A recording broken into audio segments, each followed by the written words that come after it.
Hello everybody, welcome back to Edinburgh and the Nokia N97 video diary.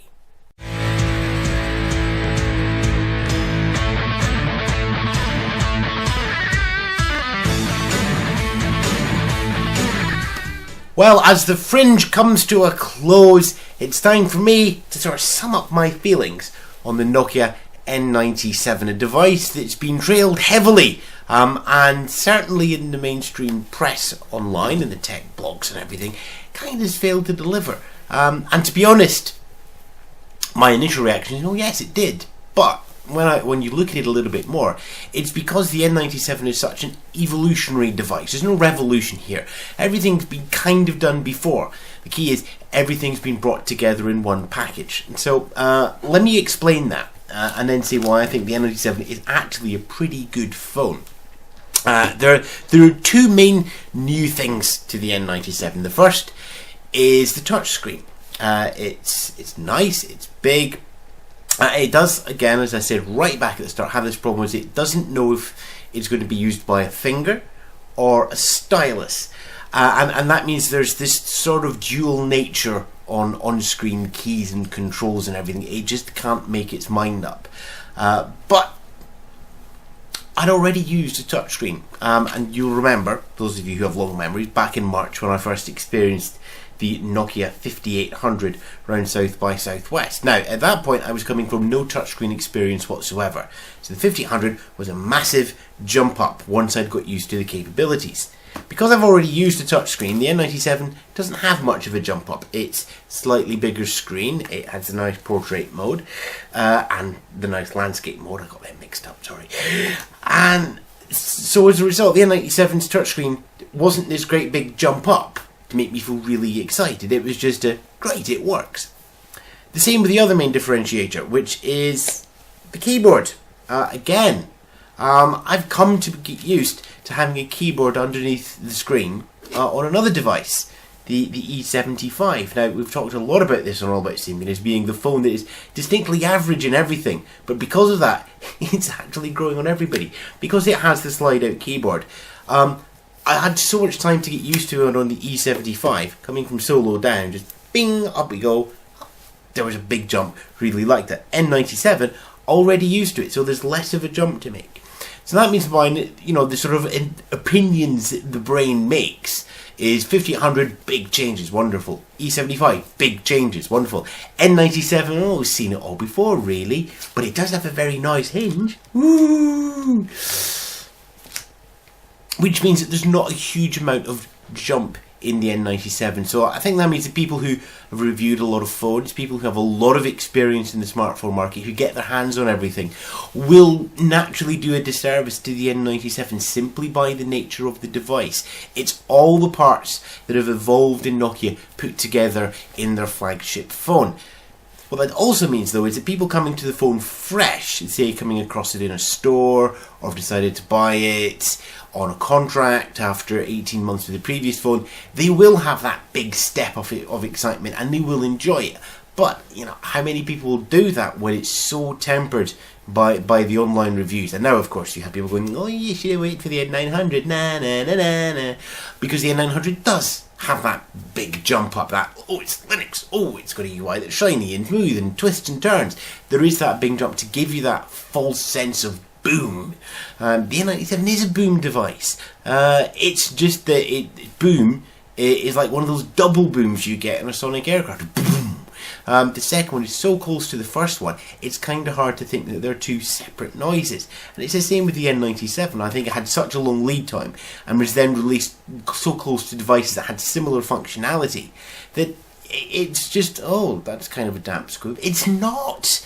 It's a really good device for walking around. It's got the camera lens cover, and I know people have complained about the scratching and everything, and there's fault with that, but to be honest, I didn't see that. It's great. Give it a polish. It's done. It's out the way. It works it works on the street. The touchscreen. It's nice, it's big, it was easy to use when I was running around Edinburgh in landscape mode. When I wanted to do something more in depth, it would switch into portrait. I could use the keyboard to make sure that the twitters were correctly spelled and you got everything in the right place, and I could see everything on the screen without the touchscreen keyboard popping up and taking up over half the screen.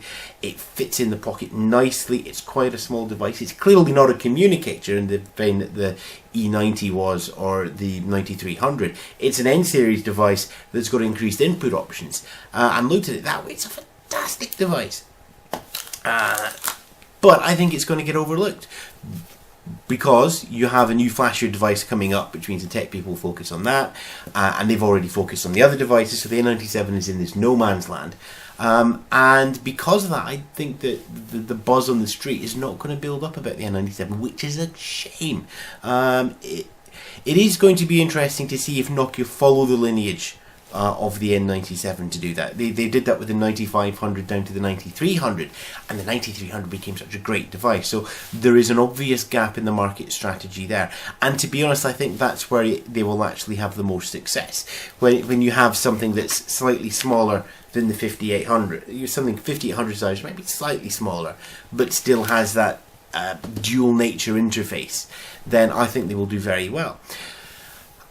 The last thing to point out is S60. It is mature, would be the nice way to say it. It doesn't have the bells and whistles added. No time was taken to add bells and whistles. Software was added in. That's great. Ability to use touchscreen, great. T9 with a touchscreen keyboard and the other input options all changed. But there was no fundamental changes to how S60 actually works. This is where your icons go. This is how the menus work. This is how the buttons work.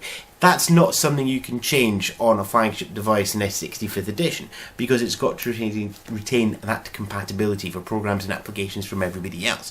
This is why the N900 is going to prove very interesting, and it's also why Symbian to the power of 2, or however you pronounce Symbian Arrow 2, is going to be, because it will have that new UI on it, and there will be that jump again, and people can have something to feel genuinely excited about. So, the N97. Would I buy an N97? I suppose that is the big question. And the answer I have to say is no. And the only reason for that is because I have this, which is the Nokia E75. If I didn't have this device, and I was going for a brand new device, then yes, I would buy the N97. It has a nice big screen. It has touch screen. You can switch that off and just use it as a normal S60 phone, and it has the hideaway keyboard. I'm still not convinced that touch is the best place for smartphone personally, but it is the way the market is going, and it worked fine, and everything's available, and the dashboard on the screen is great. So everything is in the N97 package is there, and for someone coming to the smartphone and looking for that, it's a great phone. There are some issues. Transitions and screens are still slow. It does get a bit jerky sometimes, and there were one or two crashes, and that's partly because I'm staying on the older firmware. I'm in the middle of a big adventure. Don't change firmware while you're away from the house, or can't afford to lose the device for a day or two while you fix it. So hopefully those would all be solved. Web browser, it's adequate. It's got gravity for Twitter. It's adequate. Camera, it's great. Input is great. If I was to buy an N97 and use it day to day, I would make sure that I bought the full version of Quick Office. All in all, the N97 was a success around Edinburgh. Probably a little bit more of a success when you look at the fun that I had with the E90 2 years ago. And it kind of missed a couple of points. It was big, it was clunky, it was slightly slow, and the transitions from outside screen to inside screen didn't work very well. And the N97, it coped with everything. You were able to use it for writing up short reviews and notes. You were able, you could keep up to date with things as you were going around. Perfectly good phone. Clearly an N-series device, not an E-series. It would be interesting to see an E97 and what changes the E-series team would make. But I suspect that will be another device for another time. But for now, Ewan Spence, the N97 video diaries are coming to a close. I wonder what we're going to look at next together. Ta-ra!